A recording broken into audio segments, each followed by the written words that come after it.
ನಮಸ್ಕಾರ ಸ್ನೇಹಿತರೆ, ಸ್ನೇಹ ಲೋಕಕ್ಕೆ ಚಾನಲ್ಗೆ ನಿಮ್ಮೆಲ್ಲರಿಗೂ ಸ್ವಾಗತ. ಇವತ್ತಿನ ವಿಡಿಯೋದಲ್ಲಿ ಯೋಗಿನಿ ಏಕಾದಶಿಯ ವ್ರತ ಕಥೆಯನ್ನು ತಿಳಿಯೋಣ. ಸ್ನೇಹಿತರೆ, ನೀವೇನಾದರೂ ಹೊಸದಾಗಿ ನಮ್ಮ ಚಾನಲ್ನ ನೋಡ್ತಾ ಇದ್ರೆ ಪ್ರತಿದಿನದ ವಿಶೇಷತೆ ಮತ್ತು ಪೌರಾಣಿಕ ಕಥೆಗಳಿಗಾಗಿ ನಮ್ಮ ಚಾನಲ್ನ ಸಬ್ಸ್ಕ್ರೈಬ್ ಮಾಡ್ಕೊಳ್ಳಿ. ಸ್ವರ್ಗಧಾಮ ಎಂಬಲ್ಲಿನ ಅಲಕಾಪುರಿ ಪಟ್ಟಣದಲ್ಲಿ ಕುಬೇರ ಎನ್ನುವ ರಾಜನಿದ್ದನು.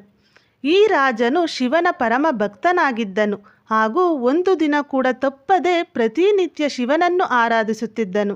ರಾಜನ ಪೂಜೆಗಾಗಿ ಹೇಮ ಎನ್ನುವ ಕೆಲಸಗಾರನು ರಾಜನಿಗೆ ಪ್ರತಿನಿತ್ಯ ಹೂಗಳನ್ನು ತಂದುಕೊಡುತ್ತಿದ್ದನು. ಹಾಗೆ ಹೇಮನಿಗೆ ವಿಶಾಲಾಕ್ಷಿ ಎಂಬುವ ಸತಿ ಇದ್ದಳು.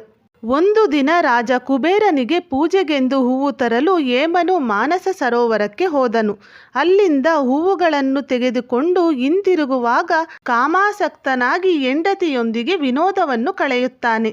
ಇತ್ತ ರಾಜ ಕುಬೇರನು ಶಿವಪೂಜೆಯ ಹೂವಿಗಾಗಿ ಹೇಮನನ್ನು ಕಾಯುತ್ತಿರುತ್ತಾನೆ.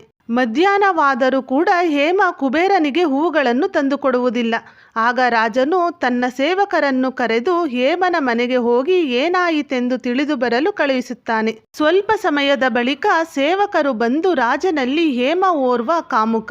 ಆತ ದೇವರಿಗೆ ಹೂವುಗಳನ್ನು ತರುವುದು ಬಿಟ್ಟು ಹೆಂಡತಿಯೊಂದಿಗೆ ರಾಸಲೀಲೆಯಾಡುತ್ತಿದ್ದಾನೆಂದು ಹೇಳುತ್ತಾರೆ. ಇದರಿಂದ ಕೋಪಗೊಂಡ ರಾಜ ಕುಬೇರನು ತನ್ನ ಸೇವಕರ ಬಳಿ ಹೇಮನನ್ನು ಕರೆತರುವಂತೆ ಹೇಳಿ ಕಳುಹಿಸುತ್ತಾನೆ. ಹೇಮನು ಭಯದಿಂದಲೇ ನಡುಗುತ್ತಾ ಅರಸನ ಬಳಿ ಬರುತ್ತಾನೆ.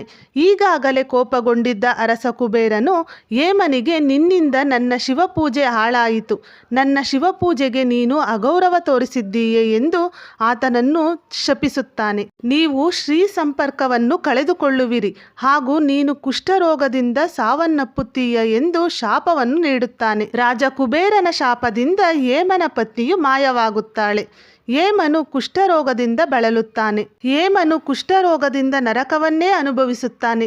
ಕುಡಿಯಲು ನೀರಿಲ್ಲದೆ, ಸೇವಿಸಲು ಆಹಾರವಿಲ್ಲದೆ ಭಯಾನಕ ಕಾಡಿನಲ್ಲಿ ಒಂಟಿಯಾಗಿ ಅಲೆದಾಡಲು ಪ್ರಾರಂಭಿಸುತ್ತಾನೆ. ಒಂದು ದಿನ ಕಾಡಿನಲ್ಲಿ ಅಲೆದಾಡುತ್ತಾ ಮಾರ್ಕಂಡೇಯ ಮುನಿಯ ಆಶ್ರಮವನ್ನು ತಲುಪುತ್ತಾನೆ. ಹೇಮನು ಋಷಿ ಮಾರ್ಕಂಡೇಯನನ್ನು ನೋಡಿದ ತಕ್ಷಣ ಆತನ ಪಾದಗಳಿಗೆ ನಮಸ್ಕರಿಸುತ್ತಾನೆ. ಆಗ ಮಾರ್ಕಂಡೇಯ ಋಷಿಯು, ನೀನು ಯಾವ ಪಾಪದಿಂದ ಈ ನೋವನ್ನು ಅನುಭವಿಸುತ್ತಿದ್ದೀಯಾ ಎಂದು ಕೇಳುತ್ತಾರೆ.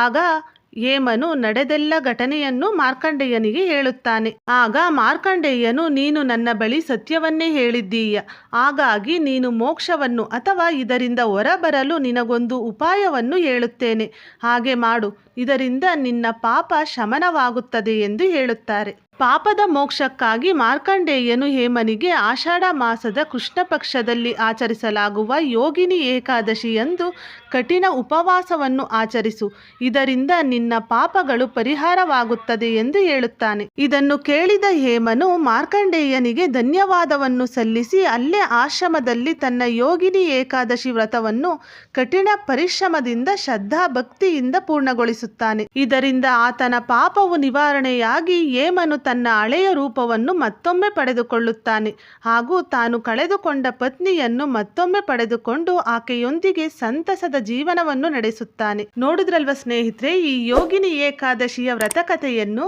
ವಿಡಿಯೋ ಇಷ್ಟ ಆದರೆ ಲೈಕ್ ಮಾಡಿ, ಹಾಗೆ ಸಬ್ಸ್ಕ್ರೈಬ್ ಆಗುವ ಮೂಲಕ ನನಗೆ ಪ್ರೋತ್ಸಾಹ ನೀಡಿ. ಮುಂದಿನ ವಿಡಿಯೋದಲ್ಲಿ ಮತ್ತೊಂದು ವಿಷಯದೊಂದಿಗೆ ಬರ್ತೀನಿ. ಅಲ್ಲಿವರೆಗೂ ಟೇಕ್ ಕೇರ್, ಬಾಯ್.